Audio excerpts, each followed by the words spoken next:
You're listening to the Spark Radio Network, internet radio like you've never heard before. Innovation, creativity, and imagination are all said to begin with a spark. So fasten your seatbelt and take the ride of your life and listen for the spark. You are listening to KLRN Radio, where liberty and reason still reign.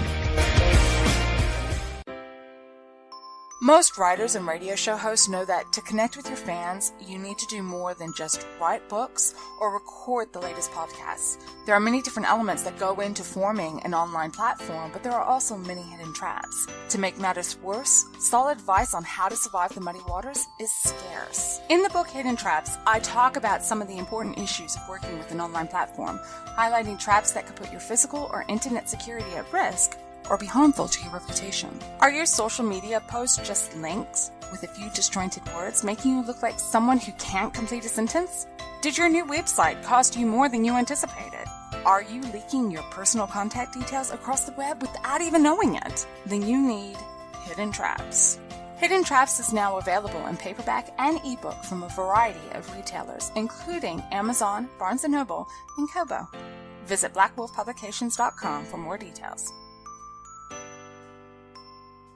If you're 85 or younger, would you like peace of mind and comfort for your family? We're Final Expense Direct with an urgent message for you. The average funeral today costs over $8,000, but the most you'll get from government benefits is $255. How will your family pay the difference? We can help. Our senior plans start as low as just $1 a day and pay up to $30,000 for a funeral and other final expenses. Peace of mind is easy. There's no medical exam. You'll have lifetime coverage, and your plan can't be canceled as long as you pay your premiums. Call now for free information about our senior plans. Answer a few simple questions and receive approval right on the phone. Plus, call right now and we'll give you a discount prescription card for free. Call 800-553-8687. That's 800-553-8687. Again, 800-553-8687.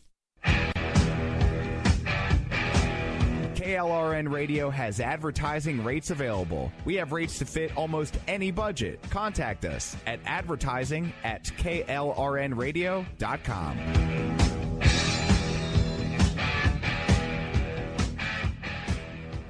Attention business owners and independent contractors. This is a money-saving message from Tax Mediation Services. If your business owes $20,000 or more in taxes, we can help you today, right now. Listen, dealing with the IRS is no picnic. It's an intimidating and extremely stressful process, and you don't want to go it alone. Our attorneys know every law, every tax break, and every possible opportunity to help you resolve and reduce your tax debt. And if you owe more than $20,000, you may be at the top of their hit list. So don't take your tax debt lightly, because it will not go away on its own. The IRS can seize your bank accounts, your home, and even shut down your business. Call our tax experts today at 1-800-783-0810 and let us deal with the IRS while you focus on your business. That's 1-800-783-0810. Again, that's 800-783-0810. My son was in the Army back during Desert Storm, but even then he wanted an MBA. He looked at a dozen schools, but only one offered the online education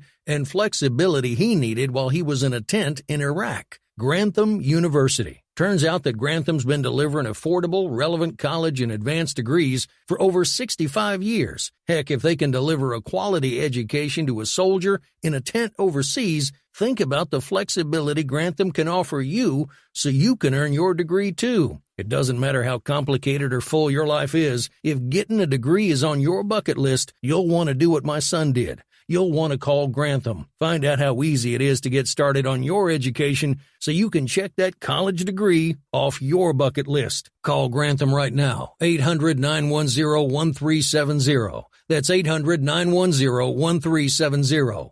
Flexible, affordable, relevant. Call 800-910-1370.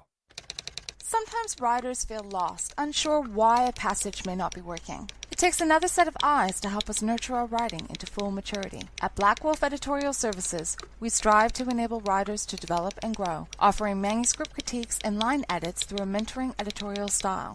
We also offer assistance on generating a writer's bio for your websites. Black Wolf Editorial Services, nurturing your writing into maturity. For a full list of services, visit blackwolfeditorial.com. You're listening to the Spark Radio Network, internet radio like you've never heard before. Innovation, creativity, and imagination are all said to begin with a spark. So fasten your seatbelt and take the ride of your life and listen for the spark. You are listening to KLRN Radio, where liberty and reason still reign.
I would indeed be remiss if I did not mention Barbara Bush and the fact that she has gone to her heavenly home, as she would call it.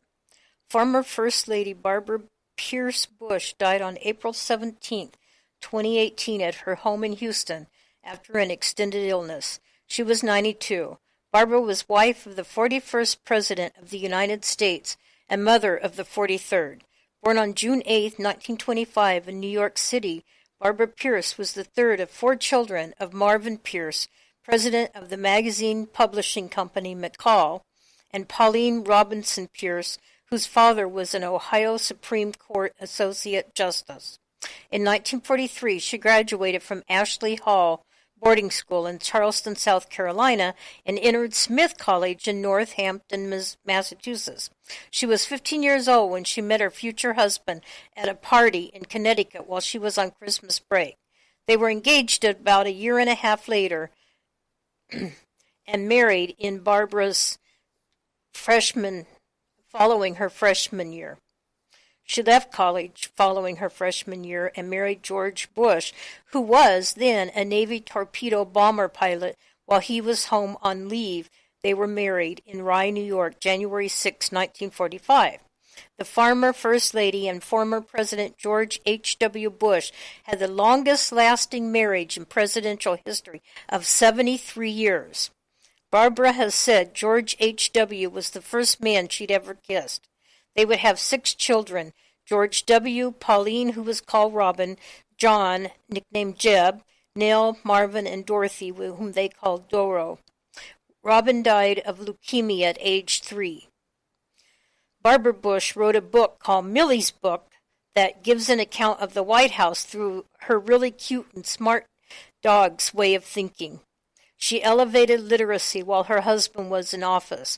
Her husband, George H.W. Bush, was at Barbara's side when she passed. George H.W. Bush's chief of staff, Gene Becker, said in a statement, "He held her hand all day and today was at her side when she died." She had 5 living children and 14 grandchildren.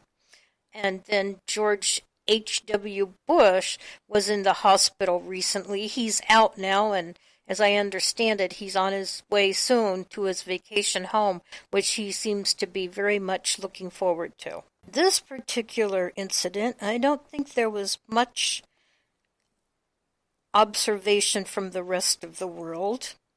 Definitely there was not eyes on as with Barbara Bush's death. This is a case in South Carolina where 7 inmates were killed and 17 others injured in a South Carolina prison brawl. Deadly violence erupted at Lee Correctional Institute in Bishopville, South Carolina, leaving 7 inmates dead and 17 others injured in one of the deadliest prison incidents in years, AOL reported. The prison is a maximum security facility that houses nearly 1,600 inmates. The first incident was reported about 7:15 p.m. on Sunday, according to the South Carolina State Department of Corrections. By 3 a.m. Monday, the prison was under lockdown and order was restored, according to a Facebook post by the department. The violence spread to 3 adjacent housing units, lasting several hours. No correction officers were wounded in the incident, authorities reported. The Facebook post said, all SCDC staff and responding law enforcement officers are safe and accounted for. The incident is under investigation by the department's police service unit and the South Carolina Law Enforcement Division. Autopsies will be conducted on the 7 inmates, but the coroner's initial investigation suggested that most of the deaths were caused by beatings or stabbings, the 4th deadly incident at the facility in the past year. Well, it seems that they are fighting over real money and real territory while they're incarcerated. Evidently, the first battle started about 7:15 p.m. Sunday in a housing of about 250 inmates. And as mentioned, 7 inmates were killed in the prison fights. Around 8:30 p.m., there was more fracas. And by 11:30 p.m., they began taking that dorm back. They had enough people there to enter safely, and they began taking the dorm back. By 2 a.m. Monday, all dorms had been secured. It took a little while, but as usual, order is restored, at least in a prison setting. There is a questionnaire that Arlington National Cemetery would like you to please fill out. I will let the superintendent soundbite fill you in on that, if you don't mind. My name is Catherine Kelly, and I'm the superintendent at Arlington National Cemetery. I'd like to talk to you today about our greatest challenge. The capacity of the cemetery is the biggest issue we face today. If nothing changes, we will not be able to bury veterans after about the early 2040s. Because it's simply a problem of available space and the amazing amount of those veterans who are interested in coming to Arlington today. The issue is really about the extraordinary demand for people who want to be buried at Arlington, balanced against a very small amount of acres that we have left. Today, we're asking for your feedback. We have a public survey on our website at arlingtoncemetery.mil. We want people to be part of a dialogue to inform us as to what we should do about this very important problem. We want people to tell us what they think the cemetery means to them, and what do people think the cemetery should be in the future. We feel very strongly that the cemetery is a symbol of our nation and a national shrine, and we want to continue to be available for veterans well into the future. The survey will help us get feedback from all those who care about that very important question, and we invite everybody to take it. We have kind of an interesting report coming in, it looks like, from informing us that Fort Drum will be among the first to train with autonomous robotic support vehicle. It's written by Gordon Block, published Monday, April 16th at 12:30 a.m., U.S. Army. An Army graphic shows the picture, so if you can go online, check it out on U.S. Army. Soldiers with the 10th Mountain Division will be among the first to train with the new autonomous robotic support vehicle. The squad multi-purpose equipment transport is able to carry up to 1,000 pounds of gear over 60 miles in 72 hours, potentially reducing the load for soldiers carrying food, water, and other key supplies. The division's 1st Brigade Combat Team will test the vehicle along with soldiers from the 1st Brigade Combat Team